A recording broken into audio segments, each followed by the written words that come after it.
There are some exciting new developments occurring in the world of water and boats. A solar panel powers this little boat. It's the idea of Swiss electrician Max Schick. In this energy-conscious age, it makes sense to use the limitless power of the sun to get around.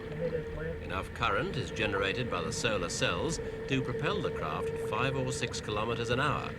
A storage battery keeps you going when the sun goes in. Slow progress, but comfortable for leisure craft on lakes or small waterways. A new energy source, and it works like any other boat. But much of its energy is wasted pushing water out of the way. Waves have always hindered progress. But now there's a new approach.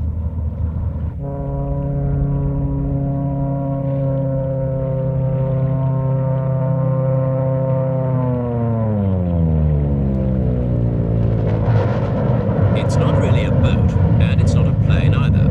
Its full title is a ram air-ground effect craft. Air passing underneath lifts it from the surface of the water. It was designed by West German engineer G.W. Jorg. His concept was for a safe, fast and economical craft that filled the technical gap between boats and planes. On his home drafting board, he perfected his winged boat which would skim the seas. It was very much a home-based enterprise. Design work in the house, construction in the workshop. While the Russians were pouring vast resources into developing similar ground effect craft, Mr. Jorg was piecing his together in a suburban garage. Without the money to develop a series of full-sized craft, the design was perfected on scale models. Ja, wenn du das Modell jetzt zum Fliegen kriegen willst, dann musst du also hier den 2 Kubikzentimeter Motor draufsetzen und hier einen Ausschnitt machen für die Funksteuerung. Only when the scale models were operating perfectly could a full-size prototype be rolled out for testing.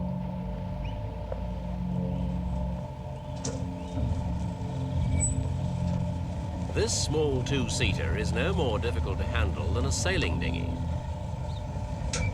With its wings folded up, it compactly fits onto a trailer for towing. Not being a free-flying vehicle, it doesn't have to fulfill aviation standards. So it can be constructed at substantially lower cost than an aircraft.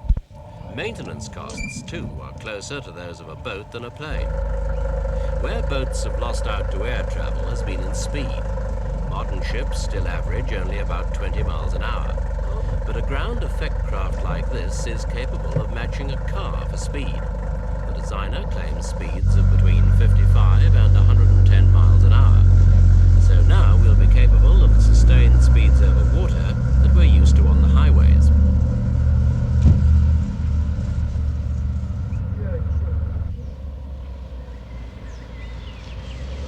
The ground effect craft appears to combine some of the virtues of motoring, flying and boating.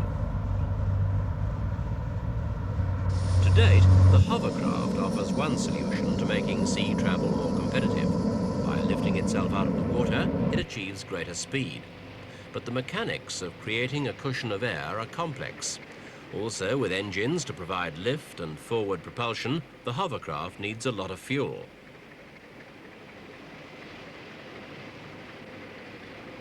The closest in design to the ground effect craft is the modern hydroplaning speedboat. At speed, its shape creates a flow of air beneath it, which lifts it up and out of the water. But it's a craft for sport. The ground effect craft is a design for more serious purposes. The designer hopes that this will be the new means of transportation for short distances over water.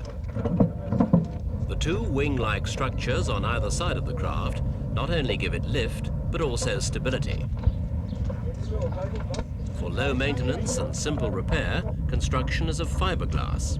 Fittings are of rust-free material and laminated into the structure, so it's quick and easy to assemble. Larger craft would be constructed in aluminium.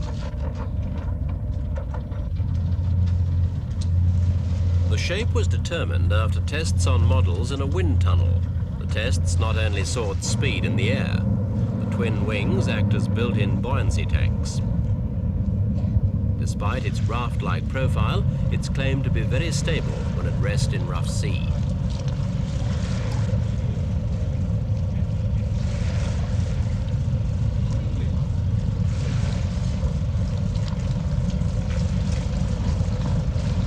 It doesn't take long to prepare the craft for the water.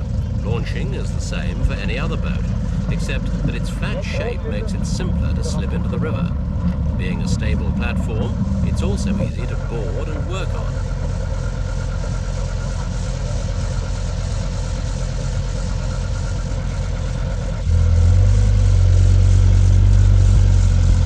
The advantages of ram air ground effect craft are now being recognized.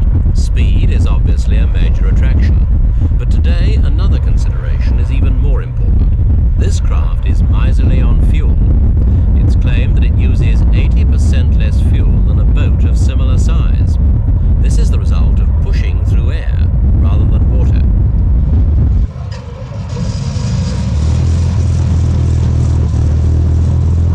A pusher propeller provides the power and an aircraft-style rudder the steering. At slow speeds, the craft handles like a boat. In testing, the designer has made many runs on the Rhine River near his Frankfurt home. Once the craft has taxied into a clear channel in the center of the river, it's time to show its paces.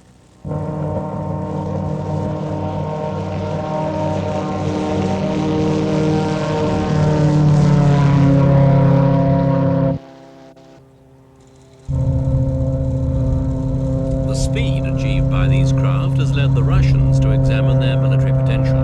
Russian research is well advanced and may lead to high-speed skimming warships within the next 2 to 3 years.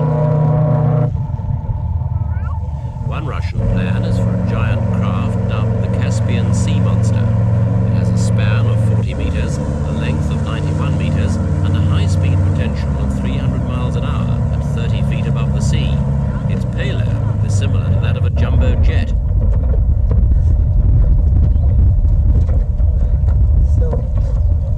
Meanwhile, Mr. Jorg is pushing ahead with production of much more modest craft. The successful prototype has led to the design of a 4 to 6 seater model. This goes into production shortly in Poland. It's hopefully the beginning of a complete range which could be used for a variety of purposes.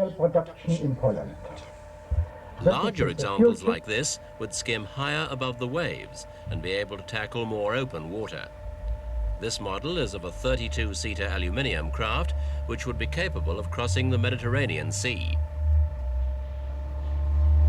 So one day we may all be able to experience